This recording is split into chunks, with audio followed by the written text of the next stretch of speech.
आपने सुना ही होगा कि हमारी ज़्यादातर बीमारियां पेट से ही शुरू होती हैं। हफ्ते में एक बार उपवास करते हैं तो सिस्टम को आराम मिलता है, क्योंकि ऐसा भोजन जहर यानी कि पॉइजन के समान हो जाता है। महर्षि वाग्भट जी के अनुसार दिन में खाना जितना मर्जी खाइए, लेकिन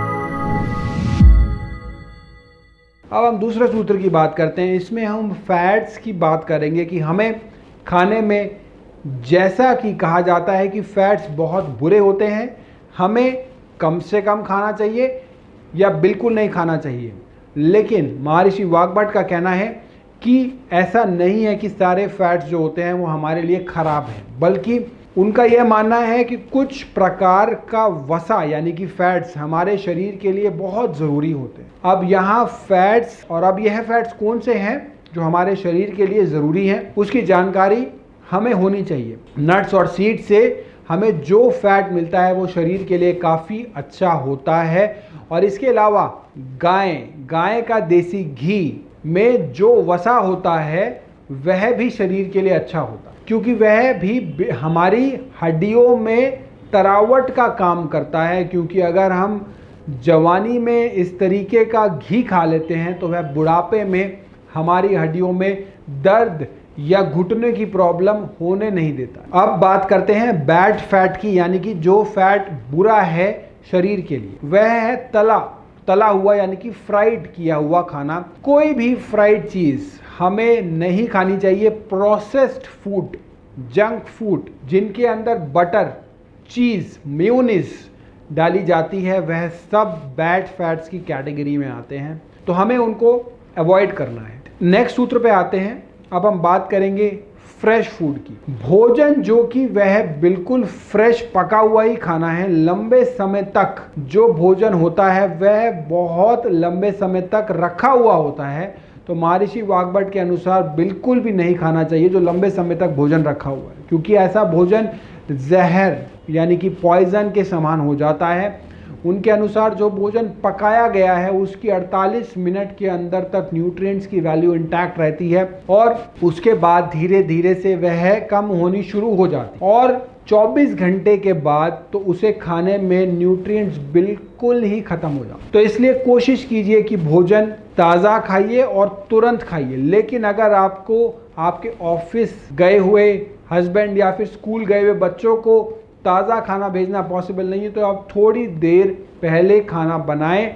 लेकिन जहां पर भी पॉसिबल हो वहां पर पूरी कोशिश करें कि आप पहले से रखा हुआ भोजन ना खाइए और ताज़ा ही पका कर खाइए, क्योंकि ताज़ा भोजन ही हमारे शरीर को एनर्जी देता है। नेक्स्ट सूत्र की बात करेंगे कि हमें खाना कैसा खाना चाहिए। खाने को हमें बहुत ही अच्छे से चबाना चाहिए, क्योंकि हमारे मुंह में एक लार होती है जिसको सलाइवा कहते हैं, जो हमारे खाने के साथ मिलकर हमारे पेट में जाकर खाने को पचाने का काम बहुत अच्छे से तरीके से करता है। आप जानते हैं जो खाने का प्रोसेस होता है वह हमारे मुंह से शुरू हो जाता है, तो हमारे मुंह में लार जब आराम से खाना खाते हैं तो वह खाने के साथ मिल जाती है। डाइजेशन को आसान करने में बहुत ही सहायक होती है, क्योंकि सलाइवरी अमाइलेज खाने के साथ मिलकर जब पेट में जब यूरिक एसिड के साथ घुल जाता है तो वहाँ पर खाने को न्यूट्रलाइज करने के कारण पेट में एसिडिटी या इंडाइजेशन की प्रॉब्लम को होने नहीं देता है।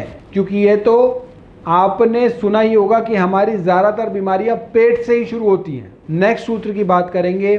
महर्षि वाग्भट जी के अनुसार दिन में खाना जितना मर्जी खाइए, लेकिन रात में खाना बिल्कुल ही नहीं, ना के समान खाना। क्योंकि आयुर्वेद के अनुसार ऐसा कहा जाता है कि अगर आपको किसी इंसान से अपनी दुश्मनी निकालनी है या उसको बीमार करना है ना, तो उसको रात को बुलाकर खाना खिलाओ। आयुर्वेद के अनुसार आपको सूर्य ढलने से पहले ही अपना रात का खाना खा लेना है। उसके अनुसार 7 बजे तक आप अपना डिनर कर लीजिए। लेकिन अगर आपका काम, जॉब ऐसा है कि खाना पड़ता है आपको लेट खाना, तो उस केस में आप बिल्कुल हल्का खाना खाइए, जैसे कि खिचड़ी, दलिया, ओट्स, इस तरह की चीजें, जैसे कि वह आपके पेट के लिए लाइट रहें और आपको किसी भी बीमारी को पैदा करने का कारण ना बने। नेक्स्ट सूत्र की बात करेंगे। खाने के सूत्रों को जब बता रहे हैं महर्षि वाग्भट, तो वो एक चेतावनी भी दे रहे हैं कि आपको हफ्ते में 6 दिन बिल्कुल नॉर्मल खाना खाना चाहिए, लेकिन एक दिन का उपवास जरूर कीजिए। उसका मतलब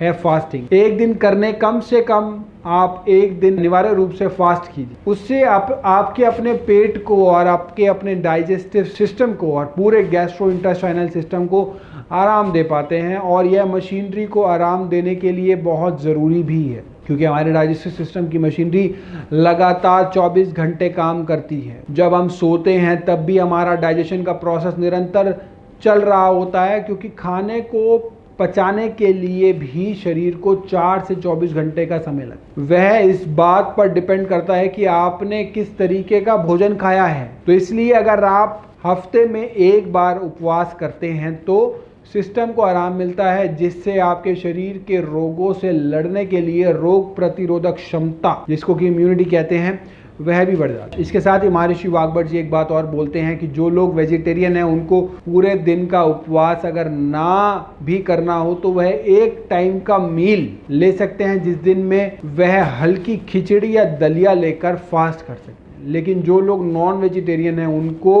वह एक दिन का फास्ट पूरा रखने की सलाह देते। और कुछ लोग जिनको डायबिटीज़, ब्लड प्रेशर या इस तरह की प्रॉब्लम है तो वो फास्ट ना रखें, लेकिन अगर उन्होंने फास्ट रखना भी है तो वह हल्का खा सकते हैं। वह पूरे दिन का फास्ट ना रखकर एक मील ले और उसके साथ पूरे दिन पानी पीते रहिए। इसके अलावा जिन लोगों की कसरत बहुत ज़्यादा होती है, मेहनत बहुत ज़्यादा होती है, फिजिकल एक्टिविटी बहुत ज़्यादा रहती है, उनके लिए व्रत रखना मना किया। उनको सिर्फ हल्का खाना हफ्ते में एक दिन खाने की सलाह दी जाती है, जिसको कि वह खिचड़ी या दलिए के फॉर्म में खा सकते हैं। अब तो साइंस भी यह मानने लगा है कि जो फास्टिंग में उसमें बहुत बड़ी हीलिंग पावर है, जिससे कि महर्षि वाग्भट हमारे लिए आज से 3000 साल पहले आइडेंटिफाई करके गए।